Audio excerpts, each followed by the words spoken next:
नमस्कार दोस्तों, मैं Dipankar Gairola grow with educators पे आज सबका स्वागत है। उत्तराखंड हिस्ट्री लेक्चर सीरीज के हमने 7 पार्ट्स को हमने कवर कर लिया है। आज हमारा इसी सीरीज का 8वां लेक्चर है। इससे पिछले लेक्चर में हमने अजय पाल के बारे में पढ़ा था। अजय पाल के बारे में एक छोटा सा तथ्य छूट गया था, जिसको हम थोड़ा सा यहाँ पे मैं कवर करना चाहूँगा। जो देवलगढ़ है, इसमें जो विष्णु मंदिर है और विष्णु मंदिर के दाहिनी ओर दीवार पर अजय पाल को दमासन मुद्रा में चित्रित किया गया है। इस चित्र में उनके कानों में कुंडल एवं सिर पर पगड़ी है। देखो, अजय पाल जो थे, ये मैंने कल कहा था कि ये 84 सिद्धों में से एक इनको माना जाता था। तो जो नाथ संप्रदाय के जो योगी होते हैं, उनके कानों में कुंडल होते हैं। तो यहाँ पे जो अजय पाल का चित्र है, इससे ये साबित होता है कि अजय पाल ने नाथ संप्रदाय को अपनाया था। हम आगे बात करेंगे आज सहसपाल। देखिए, अजय पाल के बाद बहुत सारे राजा हुए, जैसे कल्याण शाह, सुंदर शाह, हसदेव शाह और विजय पाल।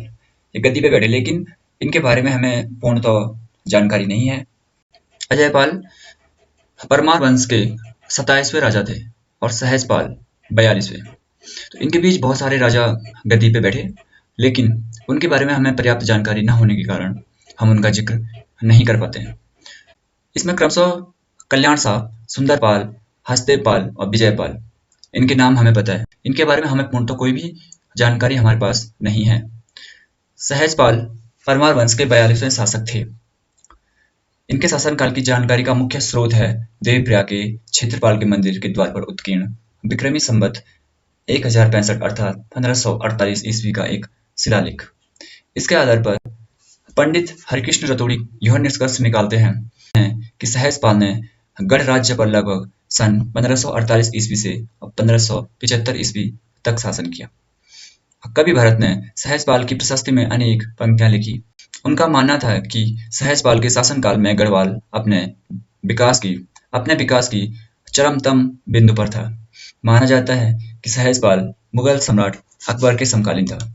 अकबर के साम्राज्य की सभी सीमाएं लगभग उत्तर भारत तक फैल चुकी थी, किंतु अब भी गढ़ राज्य सहजपाल के अधीन पूर्ण स्वतंत्रता का आनंद ले रहा था, क्योंकि अकबर का उत्तराखंड पे कोई आक्रमण या फिर किसी प्रकार का उपनिवेश का कोई हमें साक्ष्य प्राप्त नहीं होता है। इसलिए हम कह सकते हैं कि गढ़वाल राज्य पूर्णतः स्वतंत्र था, जो अकबर की सीमाओं के बाहर था। आरसीवादी लाल श्रीवास्तव के अनुसार मुगलिया सल्तनत का अपनी समकालीन शक्तियों से संबंध थे और इसमें गढ़वाल राज्य का महत्वपूर्ण स्थान भी था। अगर किसी राज्य का किसी अन्य राज्य से अगर राजनीतिक संबंध होते हैं, तो इसका अर्थ यही होता है कि दोनों राज्य आपस में स्वतंत्र हैं। इसके बाद हमारे पास दूसरे शासक आते हैं बलभद्र शाह। बलभद्र शाह 1575 से 1591 तक इन्होंने शासन किया। राजा सहजपाल के पश्चात गढ़वाल का सिंहासन बलभद्र शाह को प्राप्त हुआ। इससे पूर्व शाह उपाधि केवल कल्याण शाह के नाम पे ही मिलती है, लेकिन यह प्रतीत होता है कि शाह लगाने की परंपरा का प्रचलन बलभद्र शाह से ही प्रारंभ हुआ। जो शाह की उपाधि थी, इसके पीछे भक्त दर्शन ने अपना तर्क प्रस्तुत किया कि तो भक्त दर्शन ये कहते हैं कि जो औरंगजेब के शासनकाल में जो अभागा शहजादा, जिसको हम दारा सिकोह कहते हैं, औरंगजेब द्वारा परास्त हुआ और उसने गढ़वाल राज्य में शरण ली, किंतु श्रीनगर, जो उस समय गढ़वाल राज्य की राजधानी थी, श्रीनगर के शासकों ने उसे औरंगजेब को सौंप दिया, जिसके कारण औरंगजेब ने गढ़वाल नरेशों को शाह की उपाधि दे दी। लेकिन भक्तदर्शन जी का ये जो कथन है, उन्होंने जो तथ्य दिया है, ये पूर्णतः सत्य नहीं हो सकता है, क्योंकि औरंगजेब और कल्याण शाह और बलभद्र शाह के शासन के मध्य लगभग 100 वर्षों का अंतर है। औरंगजेब या आलमगीर, औरंगजेब का दूसरा नाम आलमगीर भी था। तो जो औरंगजेब का शासन था वो 1665 से और 1707 तक रहा, जबकि बलभद्र शाह ने 1575 से और 1591 तक राज किया। तो ये 100 साल का लगभग जो फर्क है, इसमें ये बात साबित नहीं होती है कि ये कैसे हो सकता है कि बलभद्र शाह हैं, वो 100 साल पहले लगभग उन्होंने राज किया, औरंगजेब ने 100 साल बाद किया। तो ये घटना सत्य प्रतीत नहीं होती। डॉक्टर पातेराम का मत है कि गढ़वाल क्षेत्र के तल्ला नागपुर क्षेत्र के ग्राम सतेड़ा का बरतवाल जाति का एक व्यक्ति राजकीय कार्य के लिए दिल्ली गया। मुगल हरम की अत्यंत रुग्ण महिला में जो बहुत समय से जो बीमार चल रही थी, उस व्यक्ति ने उस महिला का उपचार किया और उपचार केवल एक धागा बांध के किया, और इससे खुश होके जो मुगल शहंशाह थे, उन्होंने उस व्यक्ति के राजा के लिए शाह की उपाधि प्रदान की। देखो, इस बात पे थोड़ा बहुत सच्चाई है कि गढ़वाल के ग्रामीण क्षेत्रों में आज भी जो पीलिया होता है, जॉन्डिस का इलाज एक धागा बांध के किया जाता है। लेकिन ये पूर्णतः सत्य नहीं है, क्योंकि किसी के पारितोषिक में किसी अन्य के द्वारा प्राप्त की गई उपाधि का उपयोग कोई राजा नहीं करेगा। वाल्टन महोदय, इनके अनुसार बलभद्र शाह ने 1518 ईस्वी में कुमाऊं के शासक से ग्वालदम नामक स्थान पर युद्ध किया। वाल्टन के अनुसार जो बलभद्र शाह और कुमाऊं के शासक के बीच में ग्वालदम नामक स्थान पे युद्ध हुआ, लेकिन डॉक्टर शिव प्रसाद डबराल इस युद्ध की तिथि को 1590-91 ईस्वी के मध्य मानते हैं। ऐसा क्यों? युद्ध की तिथि स्पष्ट नहीं है, परंतु यह स्पष्ट है कि गढ़वाल नरेश 1518 से और 1591 ईस्वी के मध्य ही कुमाऊं पर आक्रमण किया था। अतः इस आधार पर बलभद्र शाह के शासनकाल की संभावित जो तिथि है वह 1575 से 1591 के बीच सत्य प्रतीत होती है। परमार वंश के अगले शासक हैं मानसा। बलभद्र शाह के बाद मानसा गद्दी पे बैठे। डॉक्टर शिव प्रसाद डबराल के अनुसार बलभद्र शाह के बाद 1591 में मानसा गद्दी पे बैठे। मानसा से संबंधित साक्ष्य उपलब्ध हैं देवप्रयाग के क्षेत्रपाल मंदिर के द्वार पर, जो 1608 का अंतिम शिलालेख एवं उसी स्थल के रघुनाथ मंदिर से प्राप्त शिलालेख 1610 ईस्वी मानसा द्वारा उत्कीर्ण माने जाते हैं। इसके आधार पर फॉस्टर महोदय की कृति the early travel in India में विलियम नामक यूरोपीय यात्रियों का भी यात्रा वृत्तांत है, जिसमें गढ़वाल के नरेश मानसा का उल्लेख किया गया है। इनके अनुसार गढ़वाल राज्य गंगा और यमुना के मध्य फैला हुआ था और इसकी राजधानी श्रीनगर थी। देखो, जो उत्तराखंड का इतिहास है ये काफी हद तक यात्रियों के यात्रा वृत्तांत पर निर्भर करता है। तो एक यात्री आए थे, विलियम नाम का कोई यूरोपीय यात्री था, जिसने अपना यात्रा वृत्तांत अपनी पुस्तक में लिखा। तो उसके अनुसार जो गढ़वाल राज्य था वो गंगा और यमुना के मध्य फैला हुआ था और जिसकी राजधानी श्रीनगर थी। इस राज्य की सीमा आगरा से 200 किलोमीटर दूर है। ये उस किताब में लिखा गया है कि जो गढ़वाल राज्य है उसकी जो सीमा है वो आगरा से 200 किलोमीटर दूर है और इस पूरे राज्य की लंबाई 300 किलोमीटर तथा चौड़ाई 150 किलोमीटर है। यहाँ के शौर्यवान शासक सोने के बर्तनों में भोजन करते हैं और इसके आधार पर मानसा का कार्यकाल या राज्यकाल 1591 से 1611 ईस्वी के मध्य प्रतीत होता है। ये लिखा है विलियम नामक यूरोपीय यात्री ने अपने यात्रा वृत्तांत में। तो इसके आधार पर हम मानसा के जो राज्यकाल है उसको 1591 से 1611 के मध्य हम रखते हैं। मानसा के शासक काल में कुमाऊं के शासक लक्ष्मीचंद ने 1597 से और 1620 ईस्वी के मध्य 7 बार गढ़वाल राज्य पर आक्रमण किया, लेकिन हर बार उसको पराजित होना पड़ा। तो कुमाऊं का जो शासक था लक्ष्मीचंद, उसने 1597 से और 1620 लगभग 23-24 साल में उसने 7 बार गढ़वाल राज्य पर आक्रमण किया। बद्रीदत्त पांडे के अनुसार मान सिंह के सेनापति नंदी, जो मान सिंह का जो सेनापति है उसका नाम है नंदी, की राजधानी पर भी अधिकार कर लिया था। राहुल शंकरदेव का कथन भी इसी मत का समर्थन करता है कि गढ़राज्य के सेनापति नंदी ने चंपावत हस्तगत कर लिया था। देखो, जो गढ़वाल का जो राज कवि था भरत, उन्होंने अपनी जो कृति है मानवोदय, वो इस विजय के पक्ष में नहीं थे, क्योंकि उन्हें नहीं लगा कि ऐसा कुछ हुआ था।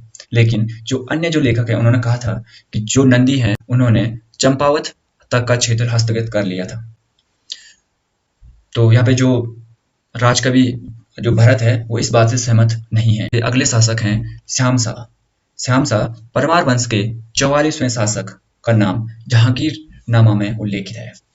श्यामशाह और जहांगीर का जो कार्यकाल था वो लगभग एक जैसा ही था। मीन्स उसी समय जहांगीर और श्यामशाह ने राज किया था। तो जो जहांगीर नामा है उसमें भी श्यामशाह का नाम उल्लेखित किया गया है, जिसके अनुसार मुगल दरबार ने श्रीनगर के शासक को घोड़े तथा हाथी उपहार में भेंट किए थे। श्यामशाह के सिलासरी नामक ग्राम की भूमि का एक हिस्सा शिवनाथ नामक योगी को दान देने का 1615 ईस्वी में एक ताम्रपत्र प्राप्त हुआ है। जहांगीर को जो उपहार भेजे थे वे बैसाख विक्रमी 1678 अर्थात अप्रैल 1621 ईस्वी के हैं। इस आधार पर डॉक्टर शिव प्रसाद डबराल ने श्यामशाह का राज्यकाल 1611 से 1630 ईस्वी के मध्य माना। श्यामशाह निसंतान थे, उनके कोई पुत्र नहीं थे, अतः उनकी मृत्यु के पश्चात उनके चाचा महिपत शाह गद्दी पर बैठे। महिपत शाह का अधिकांश जीवन युद्ध में ही व्यतीत हुआ। अपने शत्रुओं को निरंतर पराजित करने के कारण उन्हें गर्व भंजन के नाम से भी प्रसिद्धि मिली, क्योंकि बहुत सारे युद्धों में व्यतीत रहने के कारण और अपने शत्रुओं पर निरंतर विजय प्राप्त करने की प्रसिद्धि के कारण उन्हें गर्व भंजन कहा गया।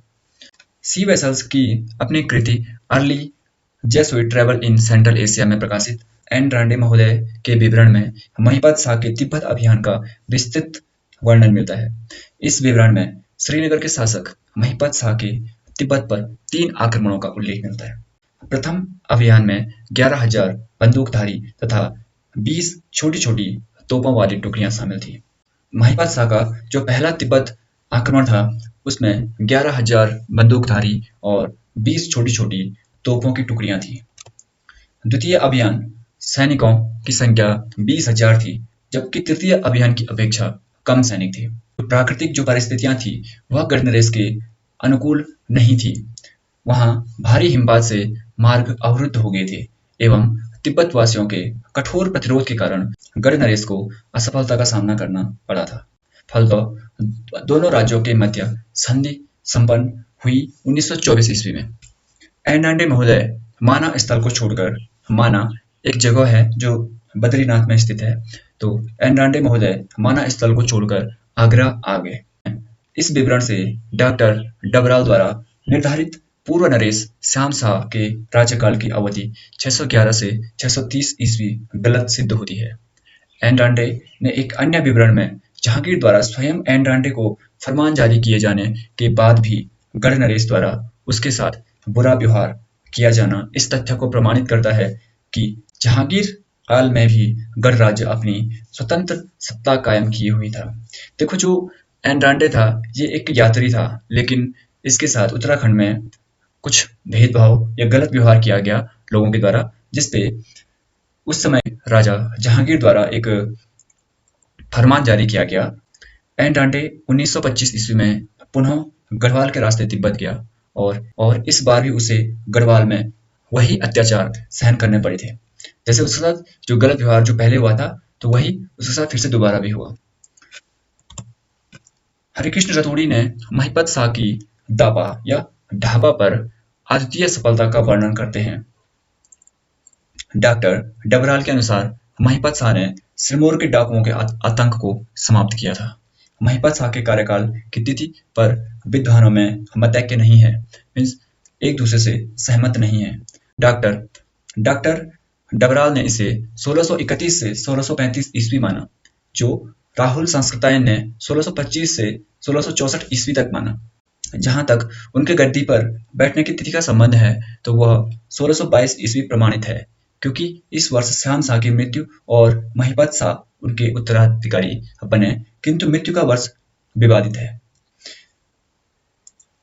सी वेसल्स की पुस्तक में छपे एज़वोडो महोदय के यात्रा वृत्तांत। एज़वोडो एक और यूरोपीय यात्री थे जो जिन्होंने उत्तराखंड में भ्रमण किया और अपनी जो यात्रा वृत्तांत है उसको प्रकाशित किया।